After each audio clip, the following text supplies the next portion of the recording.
இந்த எசேக்கியா என்ன பண்றாருன்னா, அந்த ராஜா வர்றாரு, இவர் வியாதிப்பட்டது தான் பார்க்க வந்தாரு. இவர் வியாதிப்பட்டு இருக்கிறாரு, சரி இவரை போய் விசாரிச்சுட்டு வருவோம், இவருக்கு என்ன ஆச்சோ ஏதாச்சோ. நமக்கு இப்போ நான் வியாதிப்பட்டு இருக்கிறேன்னா எனக்கு அன்பானவர்கள், என்னை நேசிக்கிறவர்கள் வந்து பார்க்கத்தான் செய்வாங்க, அப்படித்தானா? அதே மாதிரி எசேக்கியா ராஜா வியாதிப்பட்டு கிடந்த பொழுது ராஜா வர்றாரு.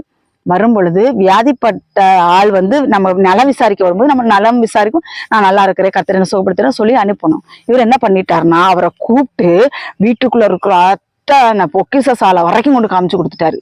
இதுதான் இருதயத்தை வெளிப்படுத்துகிறது. இதுதான் இருதயத்தை வெளிப்படுத்துகிறது. எல்லாம் காட்டி கொடுத்துட்டாரு. அவர் மறைச்சு வைக்காத பொருள் ஒண்ணுமே இல்லைன்னு அதுக்கடுத்து சொல்றாரு. அதுக்கடுத்து ஆண்டவர் வந்து தீர்க்கதரிசிகளை அனுப்பி கேட்கும் பொழுது, ஐயோ நான் எதையுமே மறைக்கவில்லையே, எல்லாத்தையும் நான் காமிச்சு கொடுத்துட்டேன். தேவன் எச்சரிக்கிறார். இந்த நாட்கள் யார் யார் அப்படி இருக்கிறீர்கள்? யாராவது கொஞ்சம் அன்பா பேசிட்டா ஆறுதலா இருக்குதே, எல்லாத்தையும் சொல்லிடுவோமேன்னு சொல்றீங்களா? உங்களுக்கு அது கன்னியாய் வந்து முடியும்.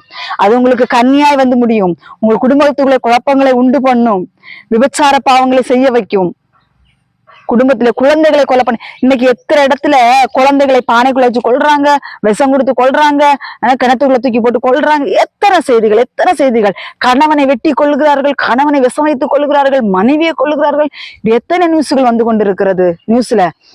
இதெல்லாம் ஏன்னா தன்னுடைய இருதயங்கள் எல்லாம் இன்னொருத்திட்ட வெளிப்படுத்தி அவன் இச்சைக்கேற்றபடியாய் அவள் இச்சைக்கேற்றபடியால் அவனை கவர்ந்திழுக்க பார்ப்பான். அப்பொழுது என்ன செய்யும்னா, பிள்ளைகள் இடையூறா இருப்பார்கள், பிள்ளைகளை கொல்ல தோணும்,